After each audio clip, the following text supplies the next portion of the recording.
ಈಗ ಕಾರ್ತಿಕ್ ಮಾಸದ ದೀಪಾರಾಧನೆಯ ಮುಂದಿನ ವಿಷಯನ ತಿಳ್ಕೊಳ್ಳೋಣ. ಈಗ ಕಲಹವೆಂಬ ಸ್ತ್ರೀಯು ತನ್ನ ಪತಿಗೆ ವಿರುದ್ಧವಾಗಿ ನಡೆದು ಗಂಡನಿಂದ ಚೀಕಾರ ಹಾಕಿಸಿಕೊಂಡು ಆತ್ಮಹತ್ಯೆಯನ್ನು ಮಾಡಿಕೊಂಡು ಪ್ರೇತಳಾಗಿ ದುಃಖವನ್ನು ಅನುಭವಿಸುತ್ತಿದ್ದಳು.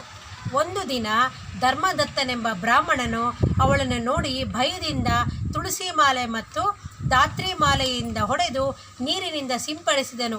ಇದರಿಂದಲೇ ಅವಳು ಪ್ರೇತ ಯೋನಿಯಿಂದ ಮುಕ್ತಳಾದಳು. ಕಾರ್ತಿಕ ಮಾಸದ ವ್ರತದಿಂದಲೇ ಧರ್ಮದತ್ತನು ದಶರಥ ಮಹಾರಾಜನಾಗಿ ಶ್ರೀರಾಮಚಂದ್ರ ದೇವರ ಪಿತೃವೆನಿಸಿದನು. ತುಳಸಿಯ ಪ್ರಾಧಾನ್ಯತೆ. ಕಾರ್ತಿಕ ಮಾಸದಲ್ಲಿ ತುಳಸಿಯನ್ನು ನಾರಾಯಣನನ್ನು ಪೂಜಿಸಿದರೆ ಅಶ್ವಮೇಧ ಯಾಗದ ಫಲವು ಲಭಿಸುತ್ತದೆ. ವಿಶ್ವದ ಸಕಲ ವೃಕ್ಷಗಳಲ್ಲೂ ಇದಕ್ಕೆ ಸಮನಾದ ಮತ್ತೊಂದು ವೃಕ್ಷವಿಲ್ಲ. ಅದಕ್ಕೆಂದು ಇದಕ್ಕೆ ತುಳಸಿ ಎಂದು ಹೆಸರು. ತುಳಸಿ ದಳದ ಮಹಾತ್ಮ ಅಪಾರವಾದದು. ಅದನ್ನು ತಿಳಿಯುವುದು ಸಹ ಸಕಲ ಶಾಸ್ತ್ರಗಳ ಅಧ್ಯಯನ, ಶ್ರವಣಗಳ ಹಾಗೂ ಸಕಲ ಸತ್ಕಾರ್ಯಗಳ ಅನುಷ್ಠಾನ ಫಲಕ್ಕೆ ಸಮವೆನಿಸುವುದು.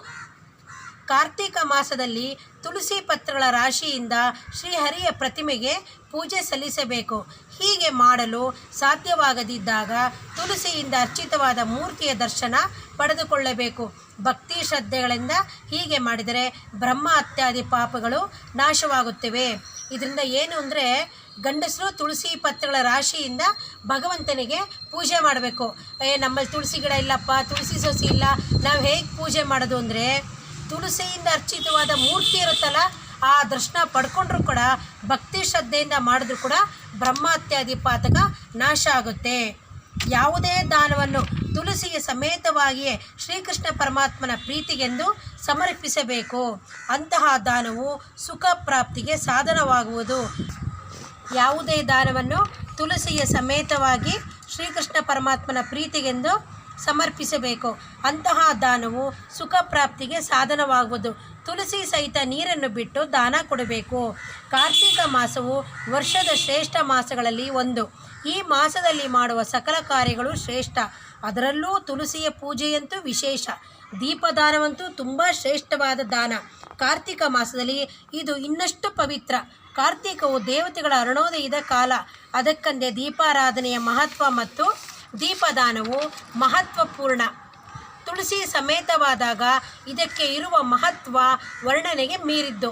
ಕಾರ್ತಿಕ ಮಾಸವು ಮಾರ್ಗಶಿರ ಮಾಸದಿಂದ ಪ್ರಾರಂಭವಾಗುವ ಕೇಶವಾದಿ ಮಾಸಗಳಲ್ಲಿ ಕೊನೆಯದು ಎಂದರೆ ಇದು ಆ ವರ್ಷದ ಉಪಸಂಹಾರ ಸ್ವರೂಪದ ಮಾಸ.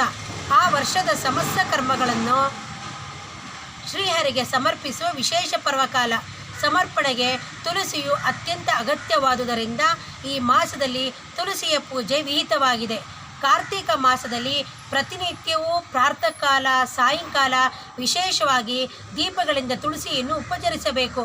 ಸಾಯಂಕಾಲ ವಿಶೇಷವಾಗಿ ದೀಪಾರಾಧನೆಯನ್ನು ಮಾಡಬೇಕು. ತುಪ್ಪದ ದೀಪ ಶ್ರೇಷ್ಠ. ಸಾಧ್ಯವಾಗದಿದ್ದಲ್ಲಿ ತುಪ್ಪದ ದೀಪ ಶ್ರೇಷ್ಠ. ಅದನ್ನು ತುಪ್ಪದಲ್ಲಿ ಹಚ್ಚಬೇಕು.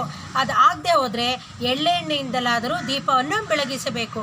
ಪ್ರತಿನಿತ್ಯ ತಪ್ಪದೆ ಇದನ್ನು ವ್ರತವಾಗಿ ಸ್ವೀಕರಿಸಬೇಕು ಮತ್ತು ದೇವರಿಗೆ ನಿವೇದಿಸಿದ ಪಾಯಸಾನ್ನವನ್ನು ಪ್ರತಿನಿತ್ಯ ತುಳಸಿಗೂ ನಿವೇದಿಸಬೇಕು.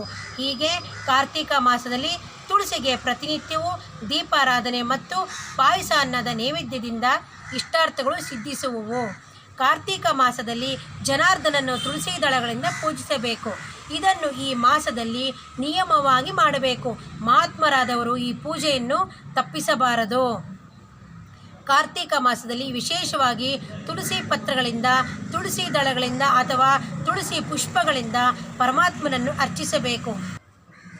ಕಾರ್ತಿಕ ಮಾಸದಲ್ಲಿ ವಿಶೇಷವಾಗಿ ತುಳಸಿ ಪತ್ರಗಳಿಂದ, ತುಳಸಿ ದಳಗಳಿಂದ ಅಥವಾ ತುಳಸಿ ಪುಷ್ಪಗಳಿಂದ ಪರಮಾತ್ಮನನ್ನು ಅರ್ಚಿಸಬೇಕು.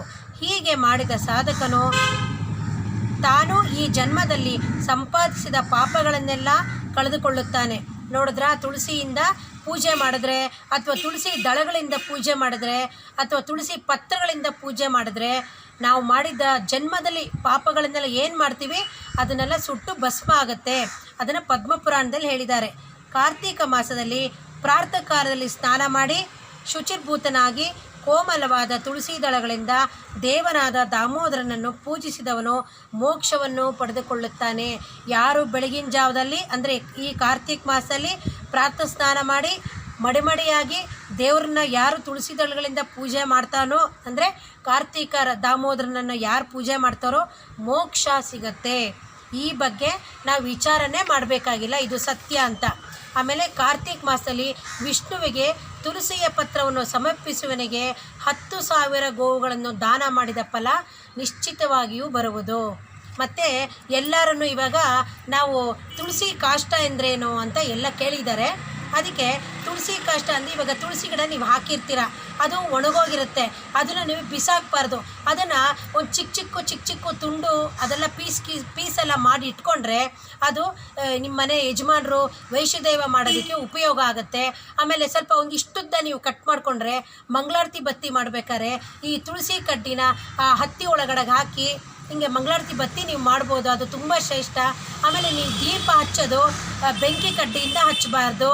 ಮತ್ತು ಮಂಗಳಾರತಿ ಬತ್ತಿ ಆದಷ್ಟು ತುಳಸಿ ಕಾಷ್ಟ ಅಂತ ಅಂದ್ರೂ ತುಳಸಿ ಒಣಗಿದ ಕಡ್ಡಿಯಿಂದ ನೀವು ಈ ದೀಪನ ನೀವು ಹಚ್ಚಬೇಕಿದನ್ನು, ಗೊತ್ತಾಯ್ತಾ? ನೋಡಿ, ನಾವು ತುಳಸಿ ಗಿಡನ ನೀಟಾಗೆ ನಾವು ಅದನ್ನು ಪಾಟಲ್ಲಿ ಬೇರೆ ಬೇರೆ ಗಿಡ ಎಲ್ಲನೂ ಬೆಳೆದಿರುತ್ತೆ. ಇದರಲ್ಲಿ ಏನು ಒಂದು ವಿಶೇಷ ಗೊತ್ತಾ? ನೀವು ಯಾವುದಾವುದೋ ಗಿಡ ಎಲ್ಲ ನೀವು ಬೆಳೆಸಿರಲ್ಲ ಪಾಪ, ಅದಾಗದೇ ಬೆಳ್ಕೊಂಡಿರುತ್ತೆ. ಆ ಗಿಡನೆಲ್ಲ ಕ್ಲೀನಾಗಿ ಕಿತ್ತು ಚೆನ್ನಾಗಿ ಪಾತಿ ಮಾಡಿ 2 ಹೊತ್ತು ನೀರು ಹಾಕ್ತಾಯಿದ್ರೆ ದೇವ್ರು ಏನು ಹೇಳಿದ್ದಾನೆ ಗೊತ್ತಾ? ಇದು ಒಂದು ಪುರಾಣದಲ್ಲಿ ಕೇಳಿದ್ದೆ, ನಾನು ಒಂದು ಪ್ರವಚನಕ್ಕೆ ಹೋದಾಗ ಕೇಳಿದ್ದೆ. ಯಾರು ತುಳಸಿ ಪಾಟಲ್ಲಿ ಬೇರೆ ಬೇರೆ ಗಿಡಗಳನ್ನೆಲ್ಲನೂ ಅದಾಗೆ ಬೆಳೆದಿರುತ್ತಲ್ಲ, ಆ ಗಿಡನೆಲ್ಲನೂ ಕೂಡ ಕ್ಲೀನ್ ಮಾಡಿ ಅದರಲ್ಲಿ ದಪ್ಪ ಕಲ್ಲು ಎಲ್ಲ ಏನೇನೋ ಇರುತ್ತೆ, ಕಸ ಕಡ್ಡಿ, ಅದನ್ನೆಲ್ಲ ನೀಟಾಗಿ ತೆಗೆದು ಸ್ವಚ್ಛವಾಗಿ ತುಳಸಿ ಗಿಡದ ಪಾಟ್ ಇಟ್ಟರೆ ಅವನಿಗೆ ದೇವರು ನಾನು ಸ್ವಂತ ಮನೆ ಕೊಡ್ತೀನಿ ಅಂತ ಹೇಳಿದ್ದಾನೆ. ಇದು ಸುಳ್ಳು ಅಂದ್ಕೋಬೇಡಿ, ಇದು ಪ್ರವಚನದಲ್ಲಿ ಕೇಳಿದ್ದು, ನನಗೆ ಗೊತ್ತೇ ಇರಲಿಲ್ಲ. ಇವಾಗ ಸ್ವಂತ ಮನೆ ಭಗವಂತ ಕೊಡೋದು ಬಿಡೋದು ಎಲ್ಲ ಅವನಿಚ್ಛೆ. ನಾವೇನು ಮಾಡಬೇಕು? ತುಳಸಿ ಗಿಡನ ಬೇರೆ ಗಿಡ ಬೆಳೆಸ್ದಂಗೆ ಕಲ್ಲು ಕಸ ಕಡ್ಡಿ ಎಲ್ಲ ತೆಗೆದು ನೀಟ್ ಮಾಡಿ 2 ಹೊತ್ತು ನೀರು ಹಾಕ್ತಾ ಇರಬೇಕು. ಮತ್ತು ಅದ್ರ ಮುಂದೆ ಕೆಮ್ಮಣ್ಣು, ರಂಗೋಲಿ ಮತ್ತು ಸಗಣಿ ಹಾಕಿ ಸಾರಿಸ್ತಾರೆ. ಸಗಣಿನ ಗೋಮಯ ಅಂತಾರೆ. ಯಾರೋ ಕೆಲವರು ಗೋಮಯ ಅಂದರೆ ಏನು ಅಂತ ಕೇಳಿದರು. ಗೋಮಯ ಅಂದರೆ ಸಗಣಿ ಅಂತ. ಇದನ್ನೆಲ್ಲ ನಾವು ತುಳಸಿ ಗಿಡದ ಮುಂದೆ ನೀಟಾಗಿ ಸಾರಿಸಿ ಅದಕ್ಕೆ ಅರ್ಶಿನ ಕುಂಕುಮ ಪೂಜೆ ಮಾಡಿ ತುಳಸಿ ಗಿಡಕ್ಕೆ ದಿನಾನು ಗೆಜ್ಜೆ ವಸ್ತ್ರ ಹಾಕಿ ನಾವು ತುಳಸಿನ ಎಷ್ಟು ನೇಮದಿಂದ ಭಕ್ತಿ ಶ್ರದ್ಧೆಯಿಂದ ನಾವು ಪೂಜೆ ಮಾಡ್ತೀವಿ. ನಮಗೆ ಮುತ್ತೈದೆತನ ಮತ್ತು ಸಂಸಾರದಲ್ಲಿ ಯಾವುದೇ ರೀತಿ ಕಷ್ಟ ನೋವು ಯಾವುದೂ ಇರೋದಿಲ್ಲ. ಮತ್ತು ದೇವರು ನಮ್ಗೆ ಏನೇನು ಬೇಕೋ ಎಲ್ಲ ಸಕಲ ಸಮೃದ್ಧಿನೂ ಕೂಡ ನಾವು ಕೊಡ್ತಾನೆ. ಈ ಕಾರ್ತಿಕ ಮಾಸದಲ್ಲಿ ಇವಾಗ ದೀಪನ ನಿಮಗೆ ಮನಸ್ಸು ಬಂದಂಗೆ ಹಚ್ಚಿ ಅಂತ ಹೇಳಿರ್ತಾರೆ. ನಾನು ಹೇಳ್ತಾ ಇದ್ದೀನಿ, ನಿಮಗೆ ಶಕ್ತಿ ಭಗವಂತ ಎಷ್ಟು ಕೊಟ್ಟಿದ್ದಾನೆ ಅಷ್ಟು ಹಚ್ಚಿ ಶ್ರೀ ಕೃಷ್ಣಾರ್ಪಣ ಅಂತೇಳಿ. ಮತ್ತು ನೀವು ಪ್ರತಿ ಸೋಮವಾರ ಈಶ್ವರನ ದರ್ಶನ ಮಾಡದೆ ಇರಬೇಡಿ. ಕೆಲವರು ಅನಾನುಕೂಲ, ನನಗೆ ಹೋಗೋಕ್ಕಾಗಲಿಲ್ಲ ಅಂತ ಏನೇನೋ ಕಾರಣಗಳು ತೆಗಿತಾರೆ. ದಯವಿಟ್ಟು ಕಾರಣ ತೆಗಿಬೇಡಿ, ಗೊತ್ತಾಯ್ತಾ? ಪ್ರತಿ ಸೋಮವಾರ ಕಾರ್ತಿಕ್ ಮಾಸದಲ್ಲಿ ವಿಶೇಷ ಈಶ್ವರನ ದರ್ಶನ ಮಾಡಬೇಕು. ಇಲ್ಲ ಅಂದರೆ ಕತ್ತೆ ಜನ್ಮ ಬರುತ್ತಂತೆ.